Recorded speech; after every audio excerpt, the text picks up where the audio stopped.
Hello, Mr. Jeffries here again. Nice to see you. Yes, even you.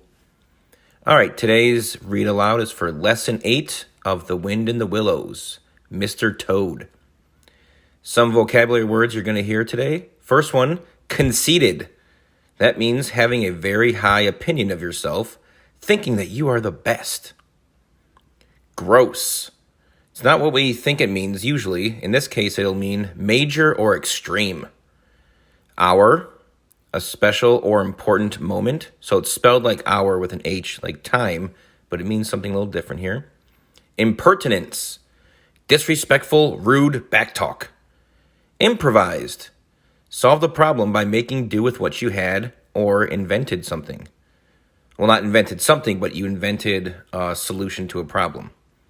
And then finally, sensible, using, having, or showing good judgment. Hopefully, we are all sensible in what we do every day. All right, here we go. First part, Badger decided the hour has come. It was a bright morning in the early part of summer. The mole and the water rat had been up since dawn discussing the joys of boating. They were finishing breakfast when a heavy knock sounded at the door. The mole went to the door, and the rat heard him utter a cry of surprise when he flung the door open and announced, "Mr. Badger!" The badger strode into the room and stood looking at the two animals with an expression full of seriousness. "The hour has come," said the badger at last. "What hour?" asked the rat uneasily, glancing at the clock on the mantelpiece. "Whose hour, you should rather say," replied the badger. "Why, Toad's hour, the hour of Toad. I said I would take him in hand as soon as the winter was over, and I'm going to take him in hand today." "Toad's hour, of course," cried the mole delightedly. "It has been brought to my attention," continued the badger, taking an armchair, "that another new motor car will arrive at Toad Hall today. The two animals will accompany me to Toad Hall, and the work of rescue shall begin." "Right you are," cried the rat enthusiastically. They set off immediately on their mission of mercy. Next part, intervention at Toad Hall. They reached Toad Hall to find a shiny new motor car parked in the driveway. As they neared the front door, it was flung open, and Mr. Toad, attired in his driving clothes, came swaggering down the steps. "Hello," he cried cheerfully. "You're just in time to come with me for a jolly. Toad's words faltered as he noticed the stern look on the faces of his friends. The badger strode up the steps. "Take him inside," he said to his companions. Then, as Toad was hustled through the door, he turned to the chauffeur in charge of the new motor car. "I'm afraid you won't be wanted today," he said. "Mr. Toad has changed his mind." With that, the badger followed the others inside and shut the door. "Now then," he said to the toad, when the four of them stood together in the hall, "take those ridiculous things off." "Shan't," replied Toad with great spirit. Take them off him, then you two," ordered the badger. They had to lay Toad out on the floor before they could get to work properly. Then the rat sat on him, and the mole got his motor clothes off him bit by bit. "You knew it must come to this, Toad," the badger explained. "You've disregarded all the warnings we've given you. You've gone on squandering the money your father left you, and you're constantly getting in trouble with the police. You're getting us animals a bad name in the area. Now, you will come with me into the library, and we will have a serious heart-to-heart." So I think that's like a pretty serious talk. Next part, Badger's heart-to-heart with Toad. He took Toad firmly by the arm and led him into the library. After about 3/4 of an hour, the badger reappeared, solemnly leading by the paw a very dejected Toad. "Sit down there, Toad," said the badger kindly, pointing to a chair. "My friends," he went on, "I am pleased to inform you that Toad has seen the error of his ways. That is very good news, said the mole gravely. Very good news indeed, observed the rat dubiously. If only... He was looking very hard at Toad as he said this, and could not help thinking he perceived something like a twinkle in that animal's eye. There's only one more thing to be done, continued the badger. Toad, I want you to repeat, before your friends hear, that you see the error of your ways.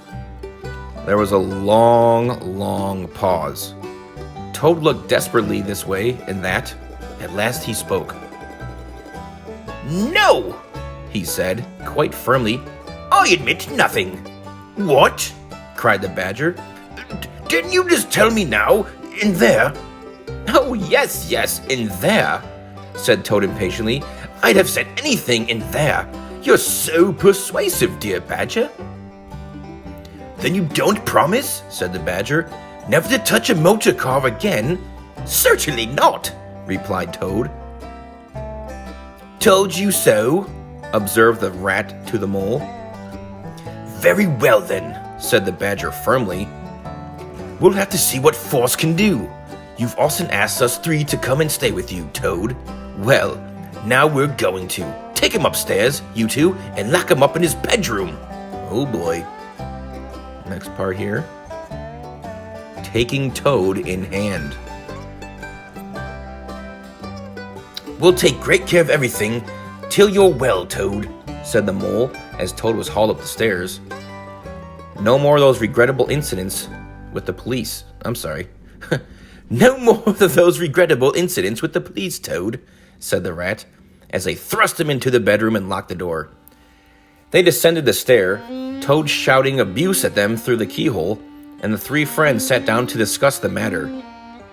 So the term shouting abuse, that's the British way of saying Toad was angrily yelling at the others and calling them names. Toad must never be left unguarded, said the badger firmly. The mole and the rat nodded in agreement. They arranged watches accordingly. At first, Toad resisted their efforts.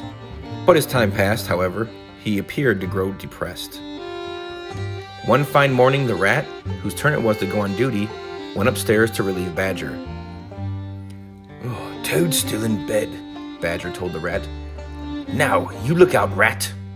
When Toad's quiet and submissive, then he's at his trickiest. And with that warning, the badger departed. How are you today? Inquired the rat cheerfully as he approached Toad. Next part, Toad hatches a plan. A feeble voice replied, Thank you so much, dear Ratty. So good of you to inquire. But first tell me, how are you yourself and the excellent mole? Oh, we're all right, replied the rat. Mole, he added instantly, is going out for a run with Badger. Now jump up and don't lie moping there on a fine morning like this. Dear kind rat, murmured Toad. I can't jump up now, if ever. I hate being a burden, and I do not expect to be one much longer. Well, I hope not too, said the rat heartily. I'm a nuisance, I know, replied the Toad. You are indeed, said the rat, but I tell you, I'd take any trouble on earth for you, if only you'd be a sensible animal. If I thought that, Ratty, murmured Toad, then I would beg you to fetch a doctor. Why, what do you want a doctor for? Inquired the rat. Surely you have noticed of late, murmured the Toad. But no, why should you? Never mind, forget that I asked. Look here, said the rat, beginning to get worried. Of course I'll fetch a doctor if you really think you need one. But you can hardly be bad enough for that yet. Let's talk about something else. I fear, dear friend, said Toad, that talk can do little for me. And by the way, if you do fetch a doctor, would you mind fetching a lawyer too? So do you guys really think Toad needs a doctor and a lawyer? Why do you think he's asking for them? Think about it as we read on. A lawyer? Oh, gracious me, the concerned rat said to himself, as he hurried from the room, not forgetting, however, to lock the door behind him. Outside, He stopped only for a moment to consider Toad's behavior before running off to the village on his errand of mercy. And the next part, Toad's escape. Uh-oh. As the key turned in the lock, the Toad hopped out of bed. Toad watched Rat from his window until he was out of sight, laughing heartily.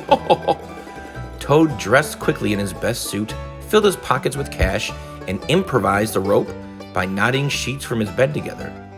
Tying one end of the rope around the strongest part of the window, Toad slid lightly to the ground and, taking the opposite direction to the rat, marched off lightheartedly, whistling a merry tune.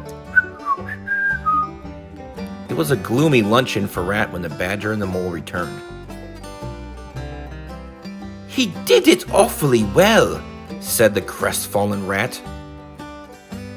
"He did you awfully well," replied the Badger hotly. "He's got clear away, for now, and the worst of it is, he'll be so conceited with what he'll think is his cleverness that he may commit any folly.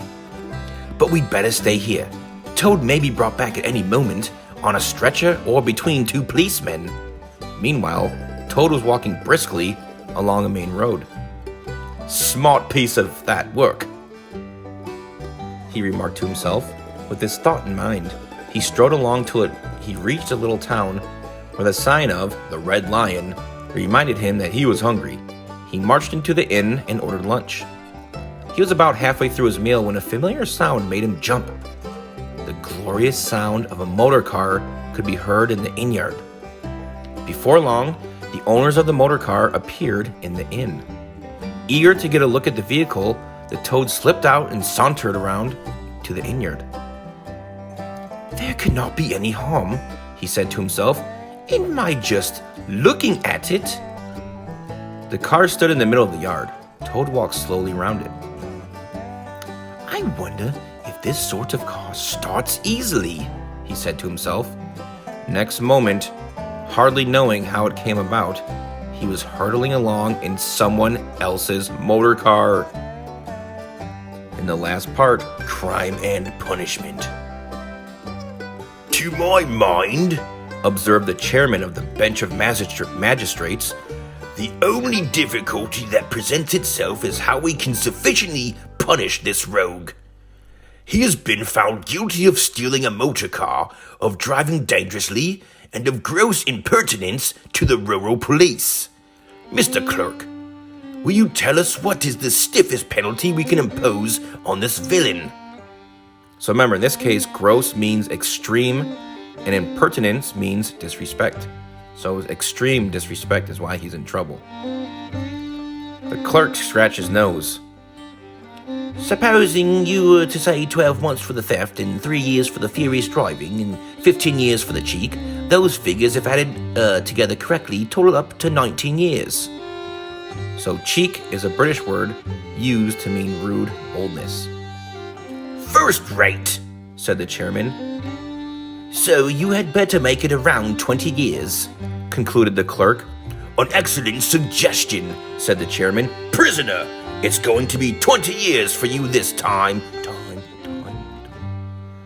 All right, that's the end of this part. It's getting pretty intense. So, answer a few questions to follow up on the read aloud, and I will see you next time. Good day.